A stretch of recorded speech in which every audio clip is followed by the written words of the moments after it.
Okay, just got done legs and wanted to take the opportunity to talk to you about this muscle building game that we're all a part of. And it really dawned upon me after watching James Hollinstead, one of his videos the other day. It dawned upon me that I thought, you know what, I'm going to follow his suit and do a similar video talking about if I could start all over again. I'm not talking about competing, I'm talking about just training in general and working on transformation and improving your muscle mass all over your body. And I think this is very important to understand that a lot of us are getting injured, a lot of us are older, a lot of us become wiser. And if I could start this all over again, there's a few things I would do differently. From a training standpoint, I think let's talk about training first of all, hypertrophy, right? Building muscle. I think what I would have done differently is I wouldn't have trained as heavy. And I think our philosophy in the UK, if you know anything about UK bodybuilding, is that we're kind of from the Dorian Yates mentality, the high intensity principle. And I think it really did serve a purpose. And I think if you continuously do that type of training, it can definitely beat you up, not just from a nervous system standpoint, but build up cause issues long term. For example, torn muscles and joint issues. And a lot of us in our 40s that have trained that way are definitely paying that price. I have to spat all over the screen here. But if you are a high intensity practitioner, I don't know if you've done it for 20 plus years like I have, but you know, you do have to train differently. And I think now looking back, I definitely would have trained much lighter. And I think that it training heavy does serve its purpose, and you do have to train heavy. But what I know now, if I know what I knew now, I would have definitely trained lighter. So that's number one, training lighter. Number two, I would have definitely took less drugs. That would have been by all means the biggest thing of all, less drugs. Even though I did things pretty sensible. From a nutrition standpoint, oh my goodness, I would have eaten way less food.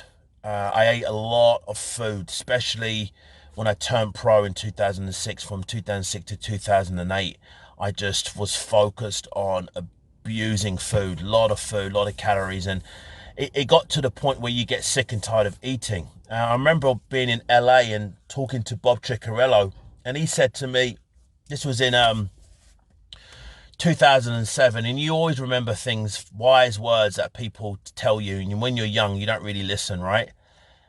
And he said to me, he pulled me aside and he said, Troy, don't get too big. And I said, why? He said, because you are competing against the big boys, you're competing against the best guys in the world, and you can't really compete with their mass and their size. But one thing that you do have that they don't have is you have aesthetics.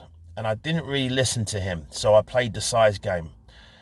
Did a lot of insulin, a lot of growth hormone, and being short, 5'6", that really does go to the waistline.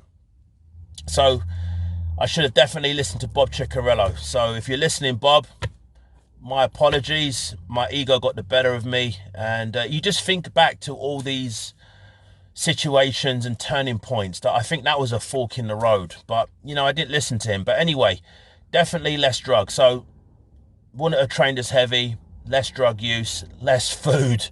And from a nutrition standpoint, I would have listened to my gut health. I think there were many times where as a bodybuilder, you have to force feed a lot. But at the same time, it's not about so much the foods that you eat, it's about what you can absorb, right? And I also think about a saying that I heard once, I can't remember who said it. He said, I don't eat the foods that I like, I eat the foods that my body likes. And I think when you're an athlete, you got to really pay attention to that. So I think if any of you young guys are listening, really get in tune with your body and don't be so consumed what the other guy is doing on Instagram. Don't be consumed what that guy is taking. Don't be consumed about how that person is training. You have to figure out a lot of the variables for you because you are unique. You are completely different. You're God's highest form of creation. So you have to do what's best for you, and you have to do your time. You cannot rush this process. So really simple. I'm not going to go into too much detail, but I see a lot of people, a lot of these youngsters. I'm seeing what you're doing. I'm seeing your cycles that you're doing. I'm seeing that you're not coming off. You're not taking breaks. And this is me just being open and transparent here.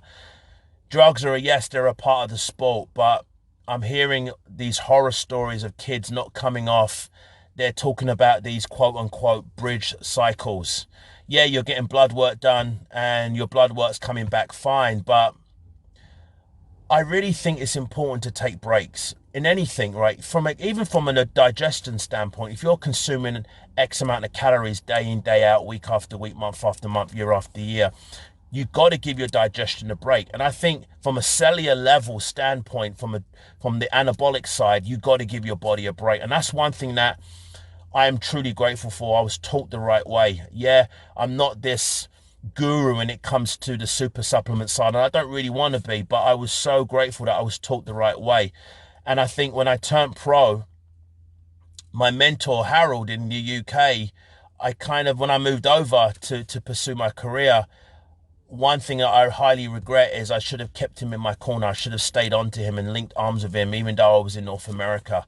So that's another a regret there. And I think when I turned pro, I went to go and play the size game, and I went to the Hani Rambods and the Chris Acetos. No disrespect to those guys, but I feel that Harold knew my body better than anybody else. And he knew exactly that less was better from a drug standpoint. He also knew that I was in decent shape year round, so I didn't have to kill myself doing tons of cardio and pulling my carbs back. He kept feeding me throughout my contest preps. So that's another thing too. So I really don't really have a script here. I'm just going with it, going with my heart, going with my intuition. And I hope you are listening to me. If you're young and you really have a vested interest in putting on tissue, putting on muscle, it's a longevity sport. You've heard it before. You must do your time, you must be patient, and you must figure out what works best for your body type.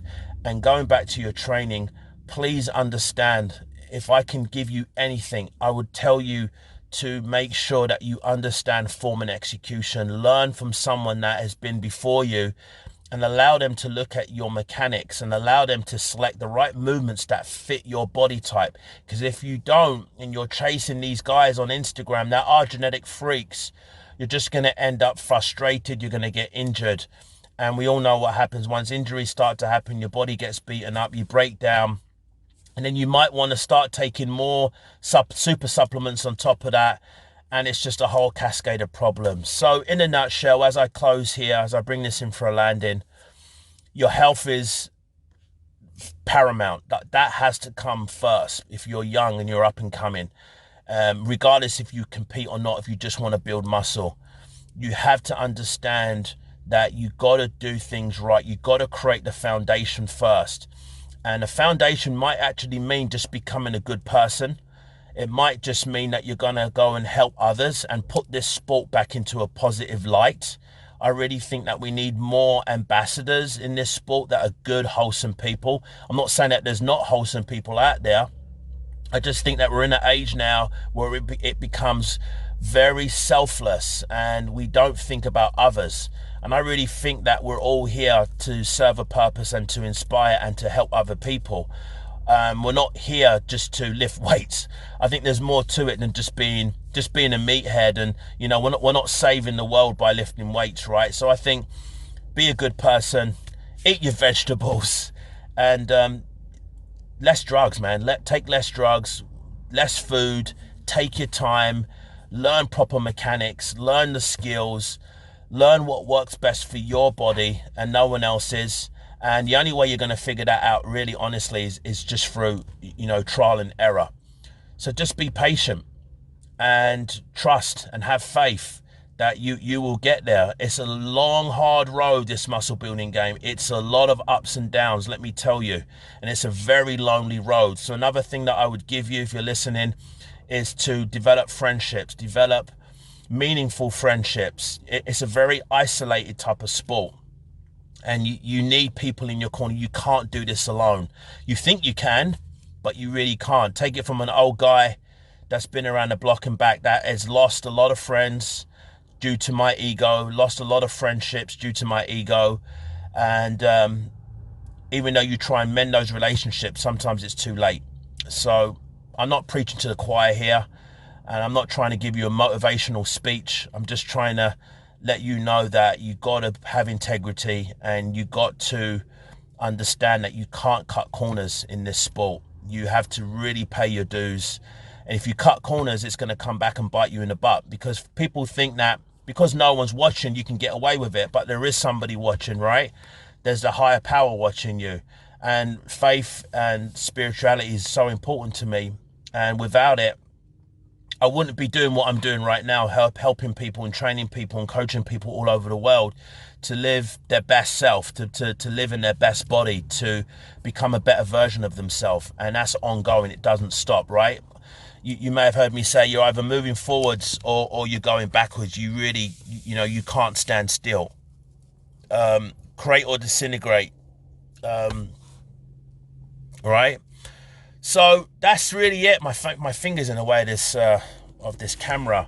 But I hope you got value from this. I wanted to do something a little bit different today. I do want to get some people on and have a bit of banter and get some other like-minded individuals. So if you're watching this video and you're into this muscle building game and you really want to do it right, and you're on YouTube and you're getting a lot of people paying attention to you. If you want to collaborate, man, I'd love to link arms with you. And if we're of like-minded and we're on the same, with the same philosophies and concepts, I would love to link arms with you and, maybe do a video together in the gym. But that's it for me. I wish you a great rest of your day wherever you are. But be a good person. Take your time. Don't take so much drugs. Don't follow what the other person's doing on Instagram. Just because they show their cycle doesn't mean it's going to work for you. And make sure you got optimal gut health and also keep your stress down. And, I love what, some of these good guys that are about, like, Ben Pakulski talks about the holistic approach to this sport. I think that's something that I personally wish that I would have known when I first started, the holistic side. Paying attention to rest and digest, parasympathetic days, meditation, deep breathing, diaphragmatic breath work, gratituding, meditation, all those good things are going to serve you immensely. Getting out in nature every single day. People don't think that that's part of this muscle building game. That's just as important as your nutrition, as your training, and also your supplements too. Anyway, have a great rest of your day, and I hope this video serves you. Don't forget to subscribe. Don't forget to hit the like button. Don't forget to hit the dislike button if you don't like what I'm talking about. Send me a comment below if you're feeling the love. If you think that I'm talking BS, constructive criticism is welcomed. I'd love to get your feedback. I would love to get ideas and concepts from you, but help me grow this YouTube channel.